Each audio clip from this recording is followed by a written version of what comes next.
If you are someone who has already received your Canada student visa and are planning to travel in near future, first of all, many congratulations to you on starting this significant journey of your life. Remember, getting a visa is the beginning and not the end. Welcome to Skylarks International. My name is Baljit and I am here to guide you on how to prepare for your travel. In the series of videos, we will cover the following. We will discuss what documents do you need in order to make sure a smooth immigration and travel experience. Next, we will see what are the best practices of booking your flight tickets. Then, I am going to tell you how to make arrangements for your accommodation. Number 4, we will see how to pack your bags, what you must bring and what you should absolutely not bring with you when you are traveling to Canada on a student visa for the very first time. Fifth will be how to make a hassle-free travel experience, making sure to get your study permit on borders, etc. Then next we will see first things to do when you arrive, well, getting a phone number, opening a bank account and getting your SIN number, etc. Number 7, we will see transportation laws and rules that you must know initially when you arrive to Canada. Finally, in the last video of this series, we will see building a support network in Canada when you arrive.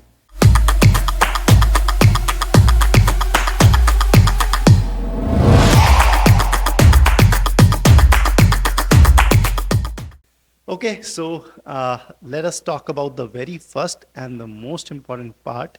What documents do you need when you are traveling to Canada on a student visa for the first time?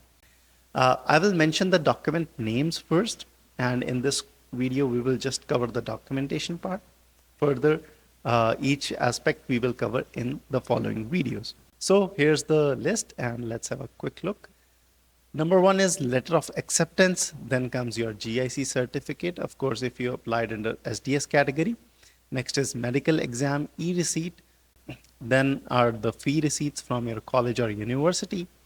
Then comes the application form, also known as IMM 1294 form. Then comes family information form. This is also known as IMM 5645. Then comes client application summary. Further, any additional documents that you may have attached in your visa application, such as proof of finances or statement of purpose, etc. Next is educational transcripts and completion certificates, such as your degree. Then comes language proficiency proofs such as IELTS or PTE or any other proof that you may have attached. Then comes biometric validity letter, port of entry letter, passport request letter, submission of visa application confirmation, biometrics instruction letter, proof of registration with your institution, student portal access, GC key or IRCC portal username and password, representative form, police clearance certificate, and finally air tickets. So let us talk about each document in detail so that you know what to carry and where will you get it from, and by chance if you miss something you should be able to take it with you. So let's talk about the very first one and probably the most important one, letter of acceptance. So a letter of acceptance will look something like this, that is shown on the screen right now. It should have your information, your institution's information, and your program information. This letter should state that you are unconditionally admitted to the institution. The point to be noted is your initial offer letter that you receive from college or university may not be the final LOA. In a few cases, such as Humber College and Sheridan College, the offer you receive is mostly the final offer without any conditions. For most of the institutions, however, you will first receive a conditional offer letter. Once you meet the conditions, such as paying your tuition fees or improving your language scores or completing any additional course, etc., you will then receive the final letter of acceptance. And that is the one you should carry with you. It should specifically state the program start date and end date based on which the visa was issued to you and a study permit will be issued to you when you arrive on the Canadian borders. Okay, so let's talk about the second document, that is your GIC certificate. So as of today, November 10, 2024, when I am recording this video, SDS category has been dissolved. Moving forward, GIC certificates will not be mandatory document to attach. However, some form of financial documents would be required. If you have attached a GIC certificate in your application, then you have to carry your GIC certificate. This will be made available to you either by your consultant, or if you have made your if you have made your visa application yourself and GIC application yourself, the bank will provide you this document directly. So the amount required as GIC is 20,635 Canadian dollars for provinces other than Quebec. For Quebec, it is 15,000 Canadian dollars. The document will look something like this, that's being shown on the screen. It will have the certificate number, your personal details, and the amount that has been submitted as GIC. Make sure you keep it with you. Okay, let's come on the next one. It is the medical e-receipt. So for Canada, ideally, what happens is if you are applying for any visa which is more than 6 months, which means the stay required is more than 6 months, then you need to take a medical exam. How and where to take the exam? If you want to know that, then you need to watch our how-to videos playlist. Once you take the medical exam, it is valid for 1 year, and within that 1 year, you need to make your first entry to Canada. If, let's say, you cross that 1 year mark due to any reasons, that then your visa status will change to invalid. In that case, you have to retake the medical exam and update it to IRCC using web form. For travel purposes, you have to carry your e-medical receipt that you get from your physician. It will look something like this on the screen. Make sure you watch out the details and the date of your exam very carefully. Okay, so number 4, next document is fee receipts. These are invoices generated from your college or university for the tuition fee that you have paid to the institution. In some cases, such as for Humber College, the receipts from third party like Flywire or CIBC are also acceptable.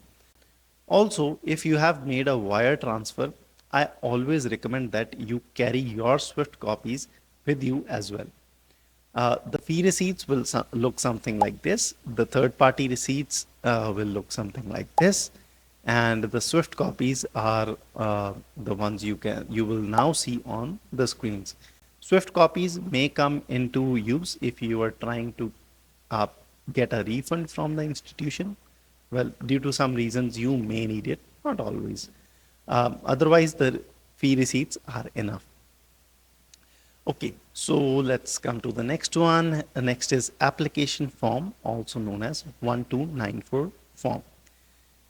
If your application was submitted via GCK portal or APR portal, then you will need to have this form you need to carry this form along with you. If you made your application yourself, then you would already have this. Otherwise, ask your consultant and he will be able to provide you this form. It will look something like this, as you can see on the screen. It has your personal details, your education details, your employment details, and many technical details, some check mark questions and answers as well.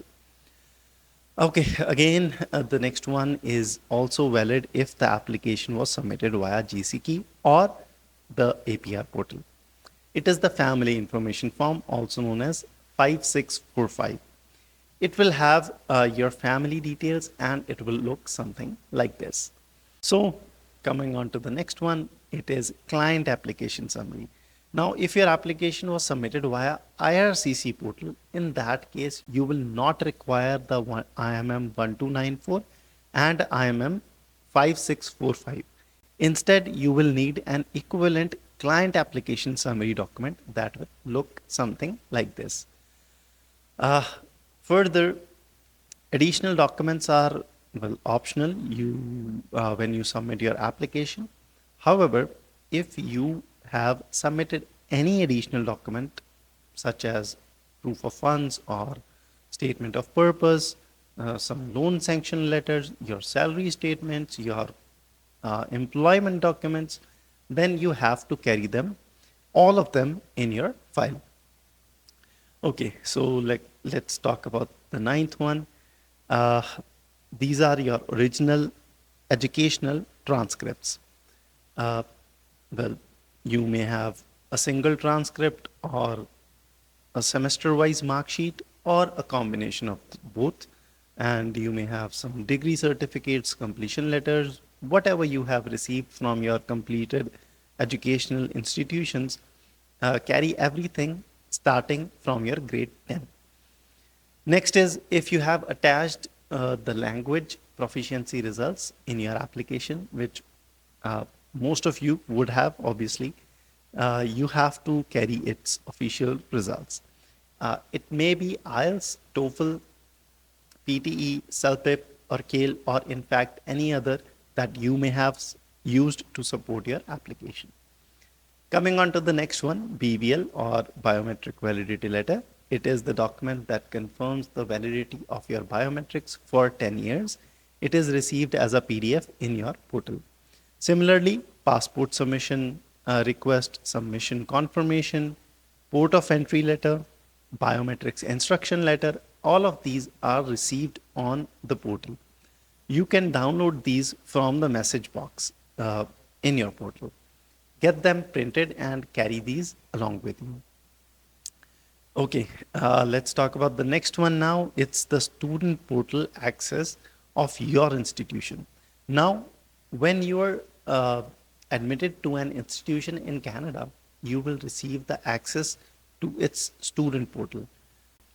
Make sure that you have the access to that portal, as the immigration check at both the countries, the one where you are flying from and Canada, may ask you to log in and check if you are genuinely enrolled or admitted in the institution.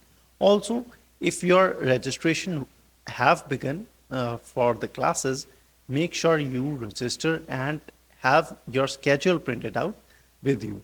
If the registrations are yet to begin, then you should actually have a proof of email or screenshot from the college website stating that the registrations are not yet open. Always carry this, otherwise things may get complicated if the border officers ask you. Okay, so next is the access to your visa portal login. If an IRCC submitted your application through APR portal, then you don't need this. Otherwise, you should have access to the GC key or IRCC login details, whichever was used to submit your application. Next is if someone else submitted your application on your behalf, the next document is also mandatory to carry. It is the representative form submitted during the application. Okay, coming on to PCC. Well, this is a little tricky one. If you were asked to submit a PCC when you applied your student visa, then it is a mandatory document for you to carry. Else, if you were not required to submit a police clearance certificate, then you should ideally have to check the status of your country. If the political situation inside your home country and its ties with Canada are smooth at the time when you are traveling, you can travel without PCC, no issues. But if things are a little messy, such as the current scenario of India and Canada, then I strongly recommend you to carry a PCC also. Again, this is not a mandatory document, but in rare cases, it may help you clear any additional security checks and concerns during your travel. Finally, do not forget to carry your flight tickets and don't forget to reach the airport 4 hours before your flight. Okay, so this was about the required documents, my friends. In coming videos, we will be discussing everything that we need to know for a successful and comfortable travel experience as a first time international student to Canada. From packing your bags to very first things to do when you arrive in Canada, well, we will discuss everything. So, to watch the complete series, make sure you subscribe to the channel. Don't forget to like the video. Comment if you have any additional concerns, and I will get back to you. Finally, share this video with someone who may need it. See you in the next video. Thank you so much.